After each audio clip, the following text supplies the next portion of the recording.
Hello everyone, it's me, Junior San, and welcome back to another legit movie review. And today's topic is sequels. As I review sequels, sorta. If you could read the title, this video is also a sequel.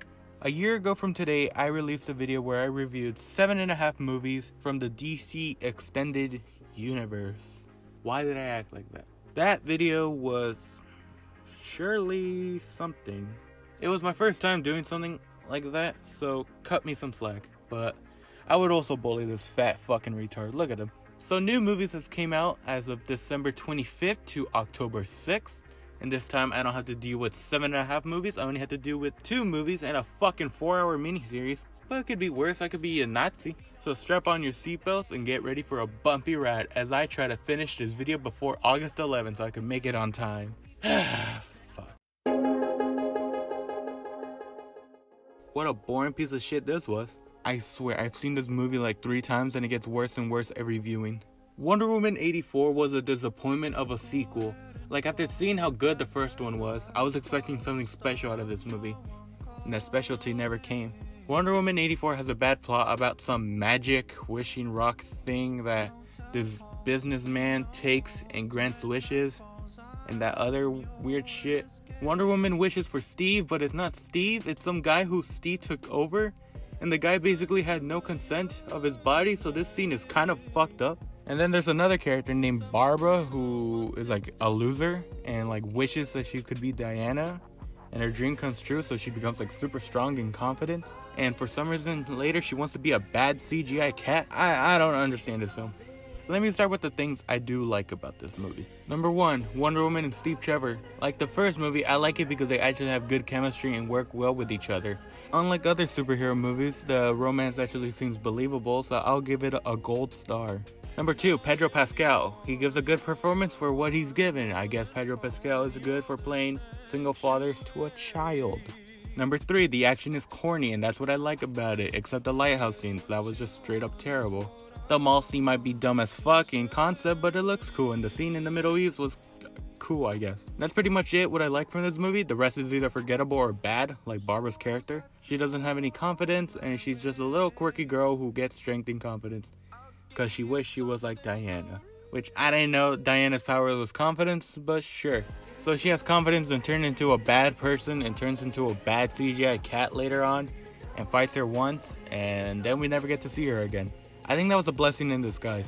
The beginning of the film was just pretty dumb. Young Wonder Woman, and by young, I mean a child, is going against grown-ass women to be a soldier or something. And she is told that cheating won't get you anywhere, and nothing comes from it. It's just a message saying cheating is wrong, so don't cheat. That's like me starting a video saying AIDS is bad. They bring up things that never come back, like Wonder Woman being able to turn a jet invisible. That was never brought up, and then it goes away. They only mention it for like people who would be like, invisible jet? What? And also she can fly now and never again. Also they brought up some ancient legend about some warrior and her magic armor. Not really necessary except to give Wonder Woman a new costume. And I gotta give them some points. A pretty funny end credit scene. That's really all I can say about this movie. It's just a bad movie.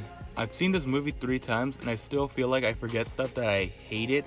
But for some reason I can't remember. Probably because I have a memory of a fucking goldfish, my god. Wonder Woman 84 is a 1.5 out of 5. Oh yeah, World War III almost started in that movie. Aries. If you saw my last video, I didn't like Justice League 2017. I considered it one of the worst superhero movies I have ever seen. My god, looking at the Snyder Cut, it looks even worse. Is the Snyder Cut the second coming of Christ as everyone is treating it? No. It's good, but it's still not great. The movie looks very fucking dark. Wanna see how dark everything is? Look at Mira's hair in Aquaman, and here it is in the Snyder Cut. Where the fuck is the red? Also 16:9? More like 4:3 because that Zack Snyder is an artist that no one understands. I guess if this is your vision, I guess do it, but it would be better if I could see more on screen instead of black fucking bars. Snyder Cut adds scenes that eventually explain some plot and give some character development to characters that were barely introduced unlike the other movie. Everyone with their own movies is basically the same, and the characters that weren't given too much due to no movies and no prior character development, they were given screen time, and they better give screen time to actual shit instead of dragging the scene just to drag. I'm looking at you, Singing Village. Flash is the same character as the 2017 version, but a bit better, but I don't know how to feel about him. I guess he's alright since he has a subplot with his dad and that cool scene with the Speed Force, so I'll give him a pass. Cyborg is my favorite character in this movie due to him actually doing something. They gave him a backstory and character development. I don't know why they would cut this out in the original, but then I remember Warner Brothers and Joss Whedon, so... He still looks kinda weird, but it's gonna be hard to mix this guy with a robot thing work. Also, Steppenwolf actually does something besides say generic bad guy lines. They gave his character a background, a small one, but it's actually something. Also, he looks better even though he looks like an edgy teenager's drawing of a badass. Everyone else is just there. Darkseid is in the movie, and he looks cool. Can't wait to see him again. Oh wait. Well, yeah, 4 hours is long enough to get all those character development work. Some scenes just drag. Like long pauses to nothing, or that fucking village scene. Also, I never wanted to see Wonder Woman ever again. Every fucking time she was on screen, the soundtrack would just go, oh yeah. It got annoying after the second time, but it kept going on. That's really it for the Snyder Cut. Oh wait. The epilogue. So yeah, they added an epilogue in the movie about the apocalypse and Superman turning evil and Joker saving society, but he didn't in the movie, those sons of bitches. It was just there to get the fans to be annoying and tweeting hashtag restore the Snyderverse and reviewing bombing every movie of Warner Brothers for them to listen. And they never will. Snyder Cut is a good movie, but is it really? Let's say Zack stayed for the 2017 version. All of the character development and all of that would have been cut to 2 hours. They did the same thing to Joss Whedon, so they would have done the same thing to Zack as well. I think the only reason this movie is celebrated is because it does something better than the 2017 version. And I guess it's better, but anything is better than the 2017 version. So it's not really that much of a milestone. I think if this movie was the original plan, it would have had more problems and I wouldn't have liked it as much. But because it's something different from another idea, I like it a bit. 3 out of 5. Also, it's weird for Superman to be this Christ figure for Zack Snyder, but Superman was created by 2 Jewish guys. The Suicide Squad, directed by James Gunn, is here, and it's the best DCEU film.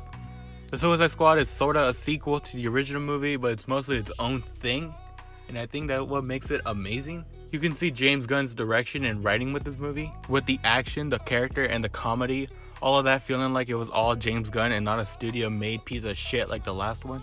This movie has some good aspects with the film, stopping for one scene to explain what happened before, and it actually doesn't get confusing and actually stays focused on the story. This movie has some good writing and it's James Gunn at his best. I'm pretty sure James Gunn works well with obscure groups of people like he did with the Guardians of the Galaxy. He knew what to do with the film and he didn't choose big major villains to put on the team.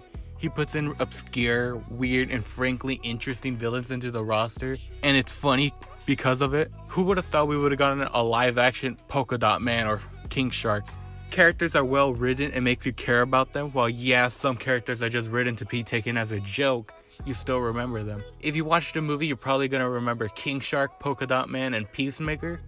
Rick Flag and Harley Quinn are actually written better here, as Rick Flag is an actual leader and not a fucking retard like the last film. And also Harley Quinn isn't being sexualized to the max. Speaking of Harley Quinn, I'm not that big of a fan of her in the other movies like Suicide Squad. She was unfunny and boring.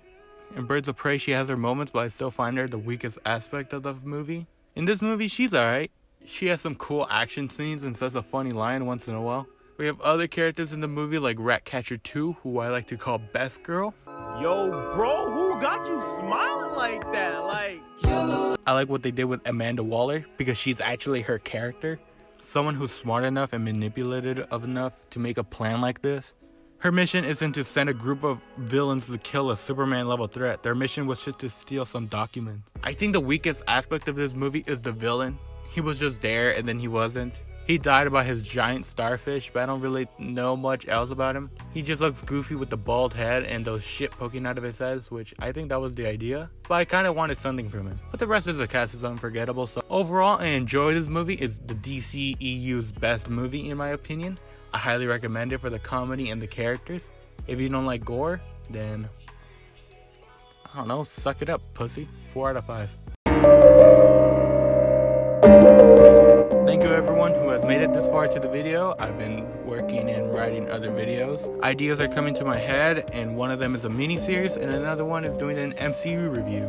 Different parts for different phases. Tell me if I should do that in the comment section down below. Comment down below. Hot Pockets are hot as fuck, so I would fuck them. Also, as I mentioned before, another series of videos are coming out relating to a topic I don't know much will care about, but I kind of want to do it. Anyways, I'm gonna go celebrate my birthday, which is today.